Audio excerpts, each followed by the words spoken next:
Pois é, e aí quando a gente trata desses nomes, né, tem figura da direita, da esquerda, de centro, do judiciário, as mensagens trocadas por Daniel Vorcaro, dono do Banco Master, com a então namorada, Marta Graeff, indicam que o banqueiro comemorou o desfecho de uma reunião com o presidente Lula no Palácio do Planalto em dezembro de 2024, realizada fora do registro imediato na agenda pública. Então, essa reunião não tinha sido divulgada.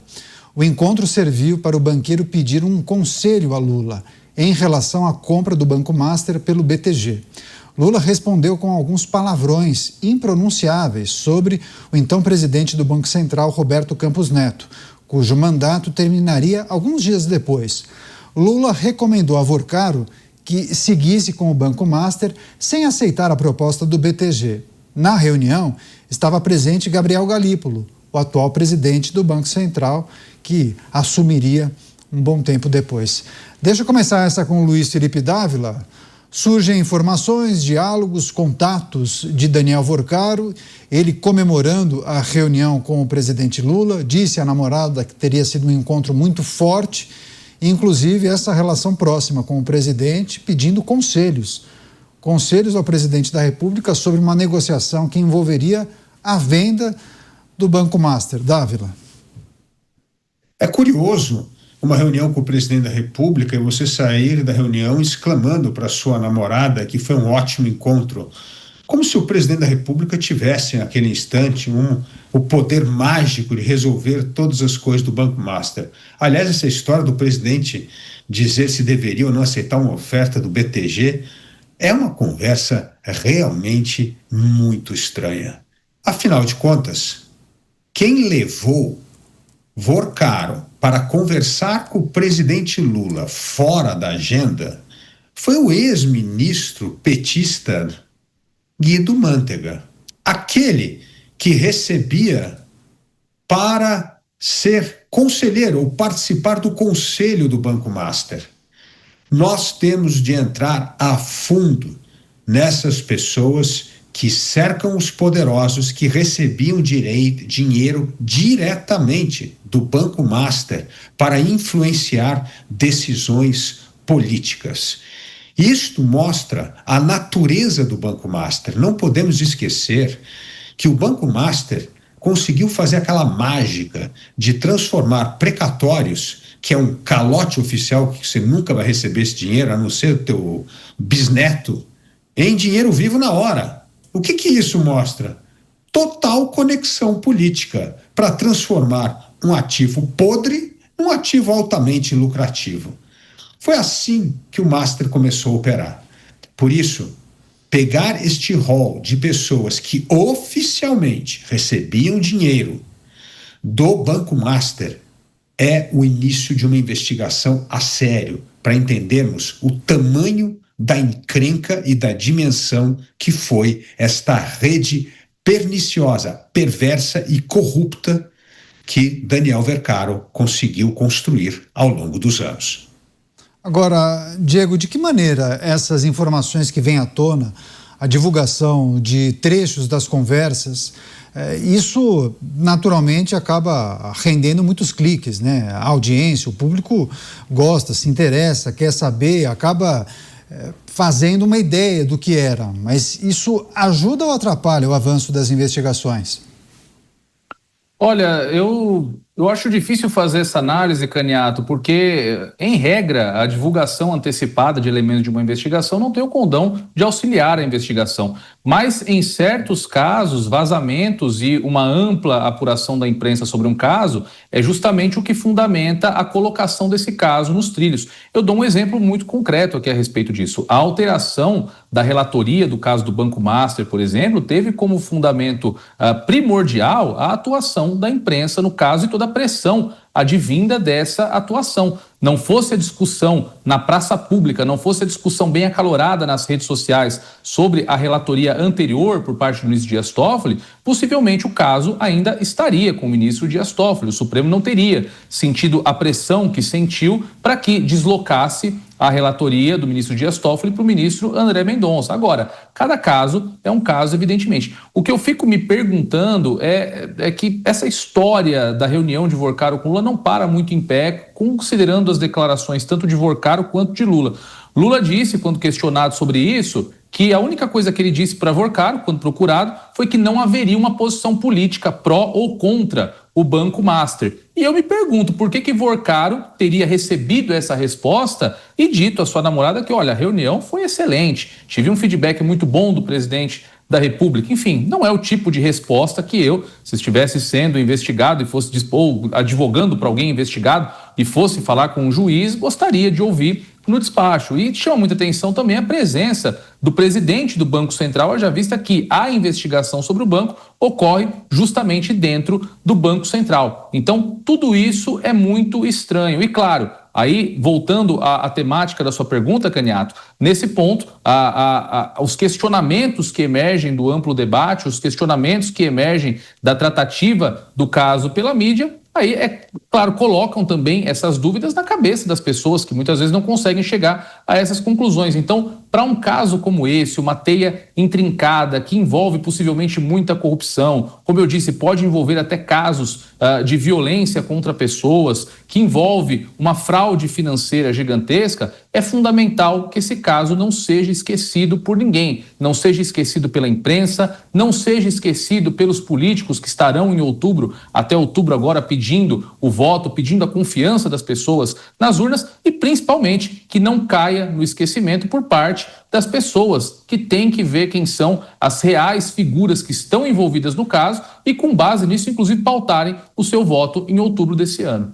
Pois é, essa é a leitura de muitos, né? Ainda que seja uma informação fragmentada, isso acaba forçando e pressionando as autoridades para avançarem com a investigação. E, naturalmente, o que se espera é transparência total em relação a esse episódio. Mas só destacando para a nossa audiência, esse encontro aconteceu no dia 4 de dezembro de 24.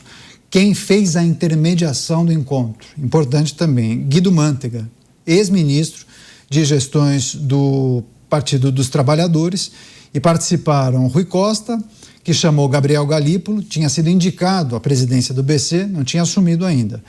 Participaram também Alexandre Silveira, ministro de Minas e Energia, e Augusto Lima, CEO do Banco Master.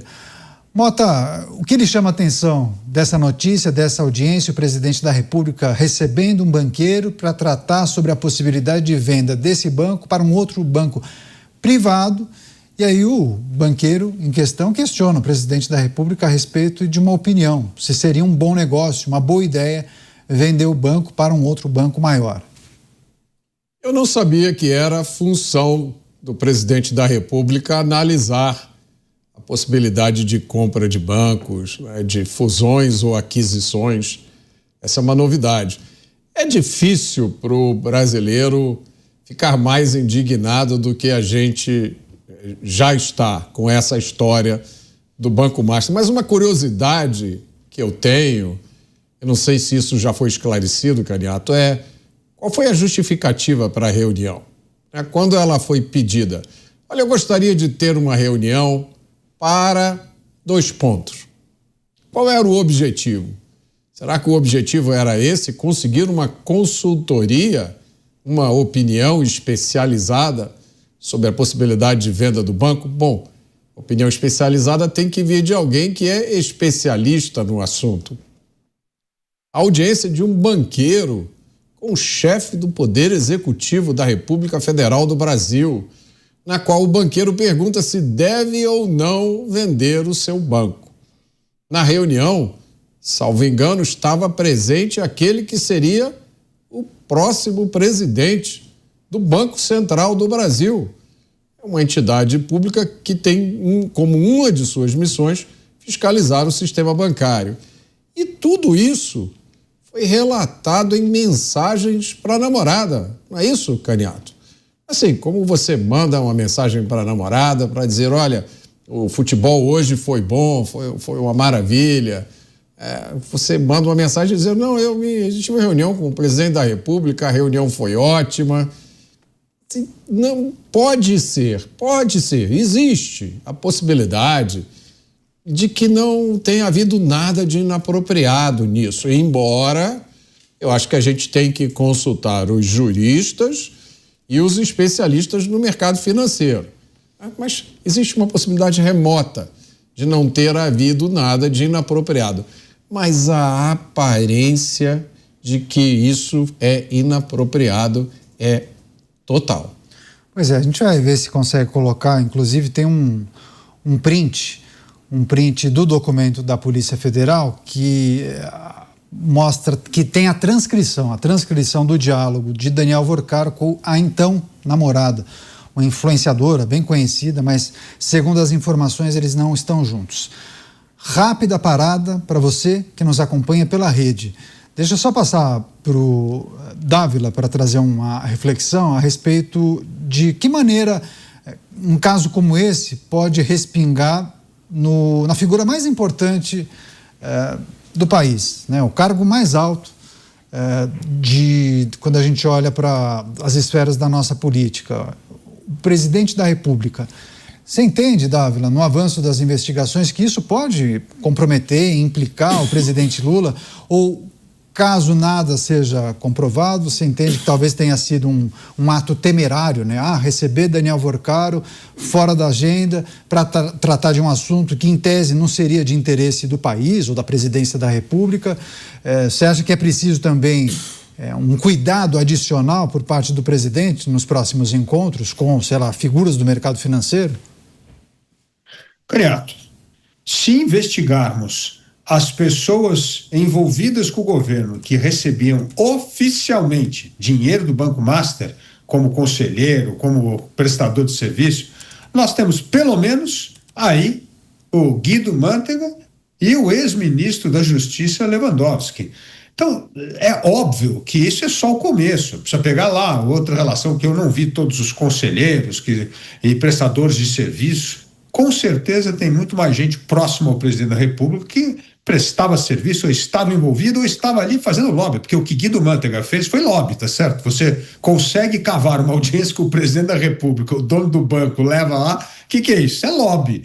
Então, é óbvio que várias pessoas próximas ao presidente da República certamente se beneficiaram dos favores, serviços ou pagamento de jeton, qualquer outra coisa do Banco Master.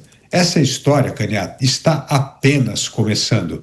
Por isso, é fundamental manter Vorcaro isolado na prisão e garantir a segurança pessoal do ministro André Mendonça. E terceiro, deixá-lo trabalhar em paz e não ser sabotado por seus colegas. Pois é, deixa eu ver se a produção conseguiu a transcrição, o trecho da Polícia Federal do documento que aponta para o diálogo entre Daniel Vorcaro e a então namorada. A namorada diz o seguinte: amor, acabou? Daniel Vorcaro: acabou agora, amor. Tudo bem? Daí ela diz: sim, amor, trabalhando, como foi? E ele: foi ótimo. E ela: yes, tô louca para saber de tudo. Daniel Vorcaro: muito forte. Ele chamou o presidente do Banco Central que vai entrar, 3 ministros. E ela: uou, amor do céu, temos que falar hoje, quando você tiver um tempinho para me contar. E aí ele responde sim. Enfim, esse é só um trecho da conversa entre Daniel Vorcaro e a então namorada, ele tratando da reunião que tinha acontecido há poucos minutos com o presidente da República.